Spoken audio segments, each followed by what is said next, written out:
Se eu falasse para você assim, tem um rapaz ali, ele tinha um filho com uma mulher, e aí ele pegou essa mulher, mandou embora com o filho e falou: Tó, isso aqui eu vou te dar, mas vai embora, some daqui, eu não quero te ver mais. E nem você, e nem esse filho. O que você diria? Você acha que esse cara é um cara legal?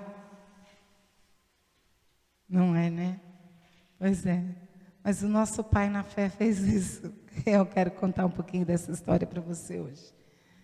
Abra sua Bíblia em Gênesis capítulo 21, versículo 8.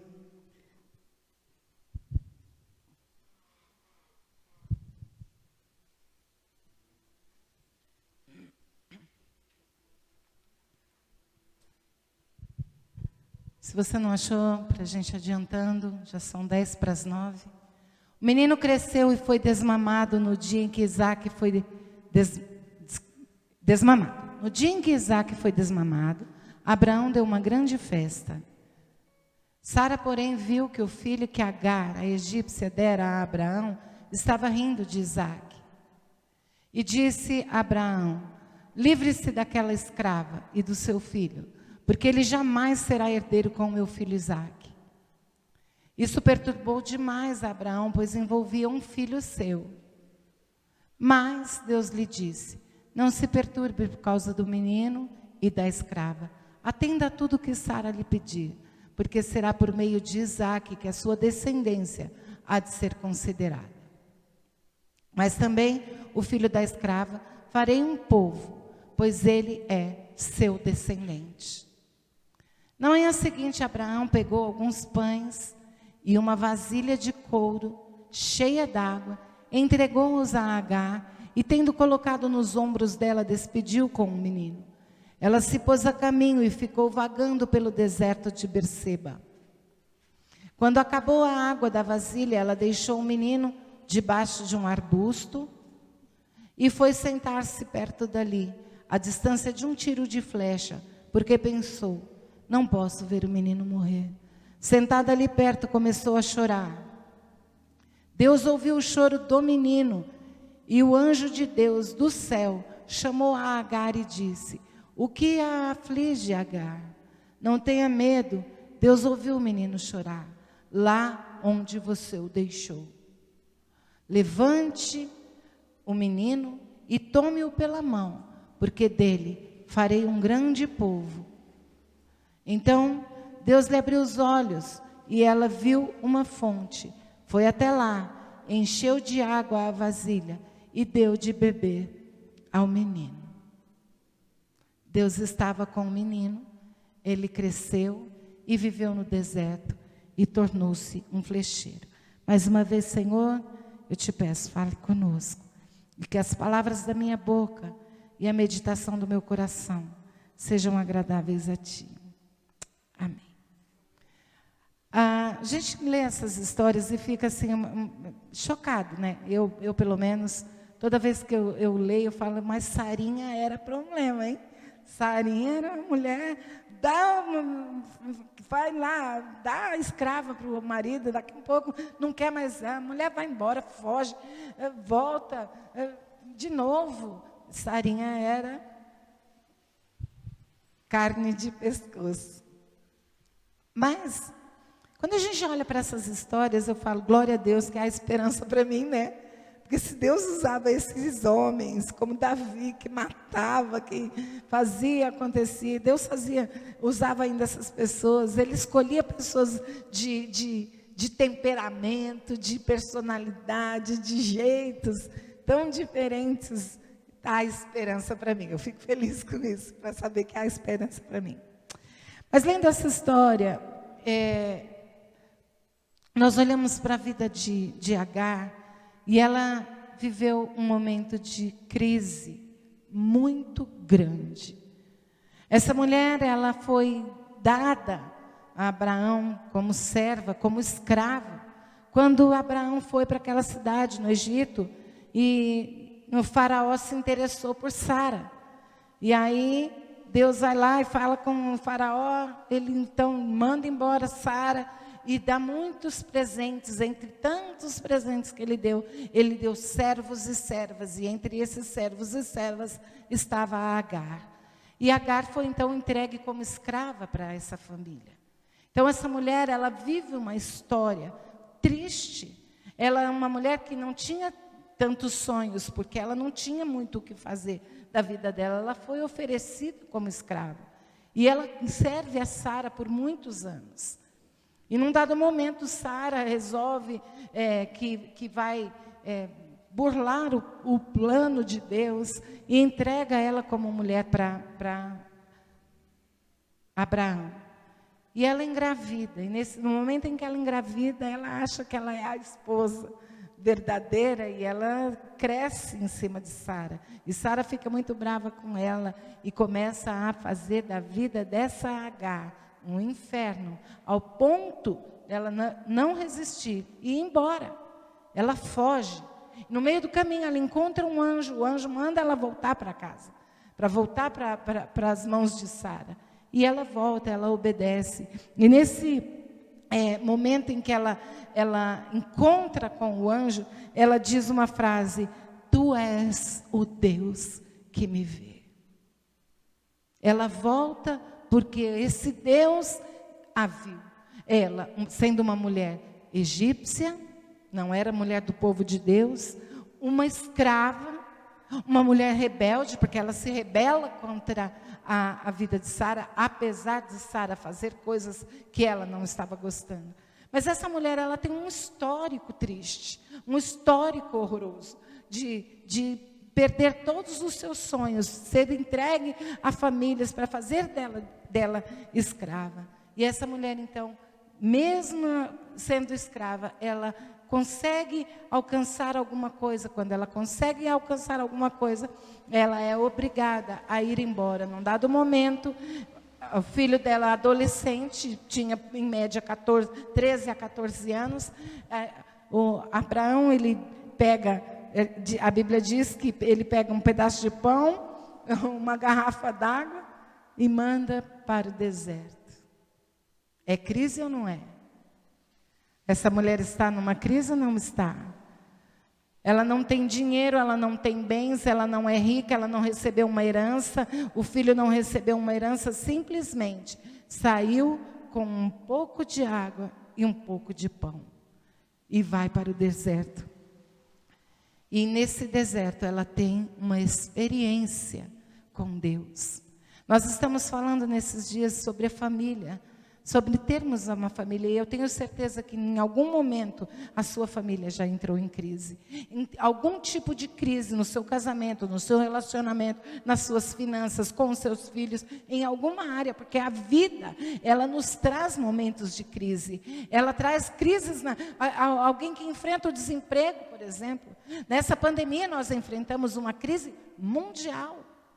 Não foi um privilégio de uma família, ou de duas famílias, foi do mundo inteiro, muitas famílias que perderam entes queridos e tantas coisas que aconteceram. Eu queria falar hoje à noite para você, que apesar das crises, você pode experimentar Deus, mesmo em meio às crises. E eu quero usar a vida dessa mulher, para que a gente aprenda um pouquinho, como é que em tempos de crise, Deus pode agir nas nossas vidas. Então, ela teve uma experiência, ela disse: tu és o Deus que me vê. E eu quero dizer para você, há um Deus que também te vê, mesmo no meio das suas crises. Então, em tempos de crise, Deus ouve o gemido do desamparado. A Bíblia diz que Deus ouviu o choro do filho dela. Ela também estava chorando, mas Deus ouviu o choro do menino. A Bíblia, quando ela diz isso, no Salmo 12, capítulo 12, versículo 5, diz assim: por causa da opressão do necessitado e do gemido do pobre, agora me levantarei, diz o Senhor, e eu lhes darei a segurança que tanto anseiam. Eu não sei em que momento você está da sua vida, mas eu sei que Deus ouve o gemido gemido do desamparado. Às vezes nós não conseguimos nem orar, às vezes nós não conseguimos nem falar, verbalizar aquilo que a gente está sentindo, mas você chega diante de Deus e geme, a sua alma geme, e a palavra de Deus diz que por esta causa, por tua causa, Ele se levanta do trono e olha para o seu gemido, Ele olha para a sua angústia, Ele olha para a sua dor. Não importa quem você é, não importa o que você fez. Ela era uma escrava, ela tinha se rebelado contra a senhora dela, ela era uma pessoa que era egípcia, não fazia parte do povo de Deus, mas quando Deus ouviu o gemido daquela mulher, o gemido do filho dela, Ele se levantou em favor. E eu quero dizer para você que Deus se levanta a seu favor cada vez que você geme diante do trono do Pai, cada vez que você clama por Ele, cada vez que você olha para uma situação da sua vida que não tem solução, que parece que não tem saída, o Senhor vem, Ele se levanta do trono dele para ouvir a sua voz. A sua voz. Ah, mas quem sou eu? É você mesmo, Filho de Deus, aquele que Ele ama, aquele que Ele protege, aquele que está ao seu lado o tempo todo, você mesmo. Deus está com você. Ele fez uma promessa antes de partir. Quando Ele foi assunto ao céu, a palavra de Deus diz que as últimas palavras dele foi: eis que eu estou convosco todos os dias da sua vida, até a consumação dos séculos. Ele está com você. Então, no meio da sua crise, Ele ouve até mesmo o seu gemido. Muitas vezes nós não conseguimos nem orar, mas Ele nos ouve. Ele ouve o clamor do necessitado. Ele diz: por causa do clamor, do gemido do necessitado, eu me levanto. Quando nós decidimos clamar ao Senhor, Ele nos ouve. Você crê nisso? Segunda lição que nós aprendemos com esta mulher é que em tempos de crise, Deus prepara caminhos. No versículo 14, dá para pôr? De 21 que nós lemos? A Bíblia diz que ela se pôs a caminho, depois que foi mandada embora. Ela se pôs a caminho e a Bíblia diz que ela ficou vagando pelo deserto. Ela ficou rodando no deserto. Ela não sabia exatamente para onde ela ia, que rumo eu vou tomar, o que eu vou fazer da minha vida agora. Não sei se você já passou por em algum momento que você precisa tomar decisões e que você fica nessa mesma situação. Não sei o que faço, não sei o que decido, não sei como é que resolve, não tenho solução para esse problema, não tenho saída para essa situação. Eu acredito que todos nós já tivemos um momento assim, de dizer: eu não sei o que fazer. Eu não sei como resolver. E ficar vagando nos pensamentos. Nós ficamos vagando nos nossos pensamentos, achando: o que será que eu vou fazer agora? Sem rumo, sem destino e sem solução. Assim como Agar. Muitas vezes nós estamos assim. Mas de repente, o anjo aparece e diz que ouviu o seu choro. Ouviu a sua angústia. Deus deu a ela uma direção. Ele disse para ela, versículo 17: toma o menino, porque eu tenho planos para ele. Quando nós não temos direção, quando nós estamos vagando, andando de um lado para o outro, correndo atrás de soluções, sabe o que Deus faz? Deus nos dá uma direção. Você talvez esteja num lugar assim, num momento assim da sua vida, mas eu quero dizer para você que a palavra diz em João 14:6, diz: eu sou o caminho. Deus tem uma saída para você. Deus tem uma saída para o seu lar. Deus tem uma saída para a sua família. Deus tem uma saída para o seu desespero. Deus tem uma saída para a sua angústia. Deus tem uma saída para os problemas que você tem enfrentado, porque Ele é a saída. Ele é o caminho. Ele é a solução. Apocalipse 15:3 diz que justos e verdadeiros são os caminhos do Senhor. Justos e verdadeiros são o caminho. Quando ele diz para você, eu sou o caminho, sabe qual é o caminho que você tem que tomar? A direção dele. Olhar para ele e dizer para ele, ei Senhor, eu estou aqui. Ele diz, justos e verdadeiros são os meus caminhos, grandes são as tuas obras, ó Senhor Todo-Poderoso, e justo e verdadeiro é o caminho que o Senhor tem. Então, não se desespere, talvez você tenha entrado num caminho, que você está vagando para um lado para o outro, não sabe para onde ir, não sabe a solução, não sabe a decisão que tem para tomar. Saiba que Jesus tem o caminho para você, Ele é o caminho, Ele abre as portas, Ele te faz caminhar, Ele vai te dar uma direção. É isso que nós temos que crer, que Deus tem sempre uma direção para nós. E em tempos de crise, Deus nos faz ver soluções. Todo problema tem uma solução, sabia? Não existe problema insolúvel, indissolúvel. É isso mesmo? Insolúvel.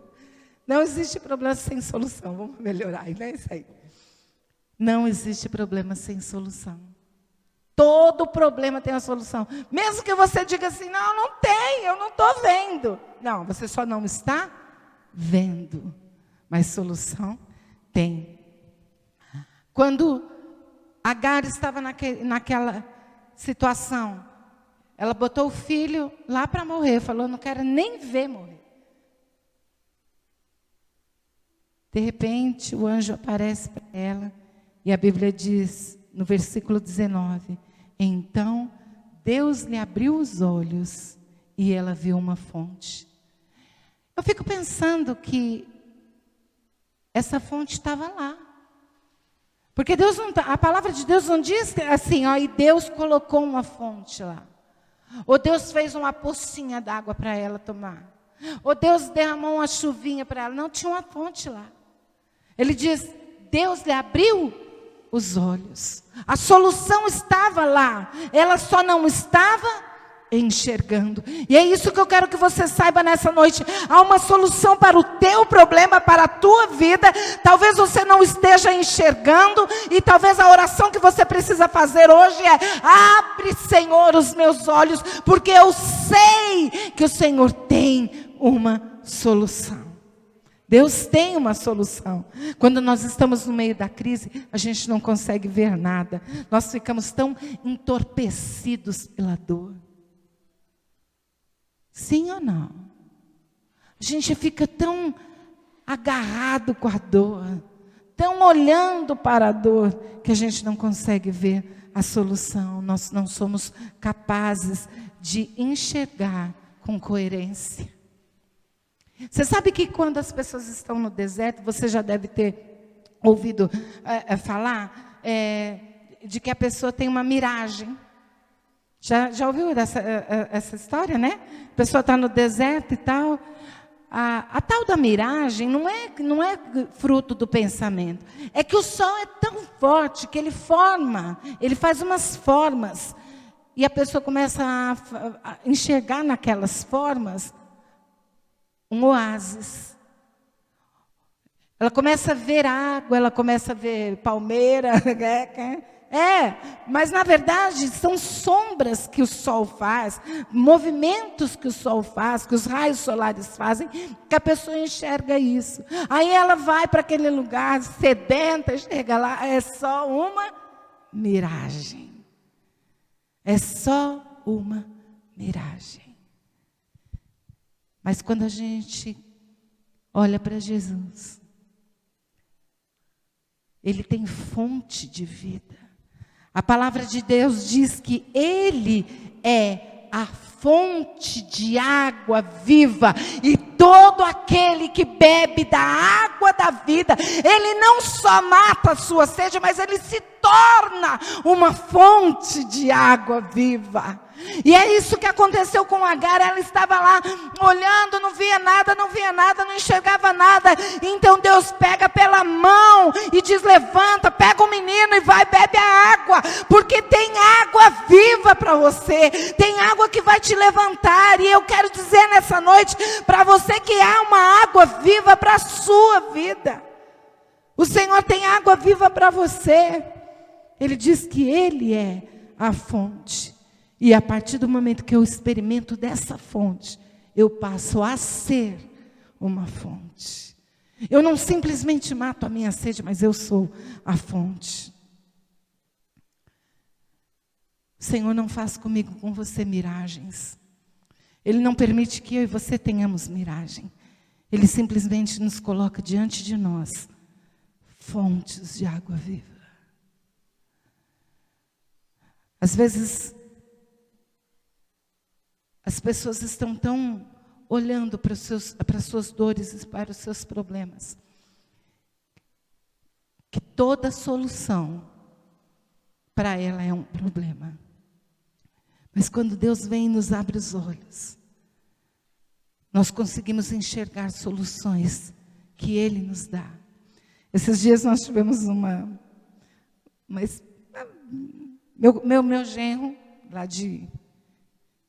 do Rio de Janeiro, Bruno, ele falou para a Kelly assim: eu vou esconder R$100 dentro do guarda-roupa. Se você achar, é seu. Aí ela fuçou o guarda-roupa nos lugares mais óbvios, né, que podia ter, e não achou. Aí até minha mãe falou assim: ela falando com a minha mãe, procura aqui, procura lá. Né, já procurei em tudo, vó, não acho em lugar nenhum. Aí nós chegamos lá, ainda ela estava procurando esse dinheiro, minha mãe ajudou ela a dar uma olhada lá e tal, não achou. Aí a minha mãe esperou ele chegar, sentada no quarto, ficou. E falou assim: agora você vai mostrar, porque eu acho que você está enganando ela. Você vai mostrar onde estava. E ele pegou como chama aquele negocinho do guarda-roupa, o cano do guarda-roupa lá que você pendura só? O cabideiro, o caninho do cabideiro, tirou os R$100 lá de dentro. Aí nós ficamos, gente, tão óbvio, né? Não era meio óbvio, já que o Mauro teria achado, mas nós lá tudo não achamos. Pois é, uma solução tão óbvia. Hoje eu falando aqui para você talvez seria o primeiro lugar que eu ia procurar, mas nós não encontramos. E às vezes é o que acontece na vida da gente. A solução é tão óbvia que a gente não consegue enxergar. É tão clara que a gente fala: não pode ser. Aí quando Deus vem e resolve nosso problema, fala: meu Deus, mas era tão fácil, eu me desesperei, eu descabelei, eu fiquei louca, eu procurei de um lado, eu fui para o outro, eu procurei tantas formas, e era tão simples, porque o nosso Deus é um Deus simples. Então eu quero dizer para você nessa noite que o teu problema, a solução do teu lar, na tua família, na tua casa, é simples de resolver sim. É só você buscar a fonte de água viva, porque Deus muda pessoas. A palavra de Deus diz que Deus tem nas mãos o coração do rei, e Ele inclina esse coração para o lado que Ele quiser. Mas tem que haver alguém que se coloque na brecha. Tem que ter alguém que queira clamar. Tem que ter alguém que se levante e diga: eu vou guerrear, eu não vou permitir que a minha família se perca, que a minha casa se perca, que ninguém se perca, porque eu vou me levantar como um guerreiro, como alguém que está na brecha. A Bíblia fala que Deus está procurando aqueles que querem entrar na brecha. A sua família é o bem mais precioso que você tem.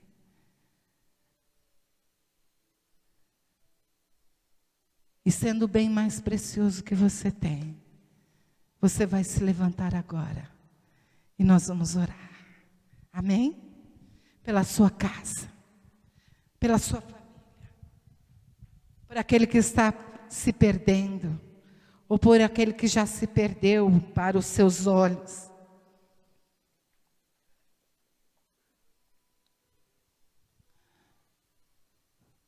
Eu quero que você coloque diante do altar do Senhor. Talvez o seu problema não seja com pessoas, seja um problema financeiro. Talvez na sua vida não seja problema financeiro, nem com pessoas, é com você mesmo. Talvez você tenha descoberto que o problema da sua casa é você. Difícil a gente achar que a gente é o problema, mas às vezes é. Às vezes é a gente que é encardido, não é? Não importa qual seja o teu problema, você vai orar agora. Fecha os teus olhos, eu vou orar junto com você. Mas você vai colocar diante do altar do Senhor a sua casa, a sua família. Você que está aí na live, se você assistiu até aqui, comece a clamar agora dentro da sua casa. Aproveita que você está dentro da sua casa. Levante as suas mãos neste lugar. Comece a clamar em nome de Jesus. Senhor Deus e Pai, nós cremos no Teu poder quem nós opera. Nós cremos, Senhor, no Teu poder, nas Tuas mãos poderosas. Por isso agora, Jesus, em nome do Teu Filho Jesus, nós oramos, ó Deus, e pedimos pela nossa casa, pela nossa família, por aqueles que estão perdidos na nossa família, Senhor. Nós clamamos, ó Deus, inclina o coração. Coloca, Senhor, a unção e o poder do Teu Espírito Santo. Renova, Senhor, a mente, renova o coração, muda, Senhor, o comportamento, vai mudando, Senhor, a mente, mudando tudo que precisa ser transformado. Senhor, nós clamamos pelo nosso lar, nós clamamos pela nossa família, Senhor. Pedimos que o Senhor dê saúde, Deus. Se há alguém enfermo, que receba a cura do Senhor agora, em nome de Jesus. Toca no sangue, toca no corpo, Senhor, toca nos órgãos, Senhor, em nome de Jesus. Nós clamamos agora por cura, Deus, sobre as nossas famílias. Nós queremos ter uma família sarada, Senhor. Pai, em nome de Jesus, nós clamamos agora. Vem, Deus, liberta o viciado, aquele que está nas amarras de Satanás, nas amarras do inferno. Seja livre agora pelo poder do nome de Jesus. Nós nos levantamos, ó Deus, como guerreiros em favor da nossa casa, da nossa família, Senhor. Guarda de toda malignidade do inferno, dessas amizades contrárias, Senhor. Manda para o abismo, Senhor, esse inimigo que se levanta, que vem bater na porta, que vem chamar para fazer coisa errada.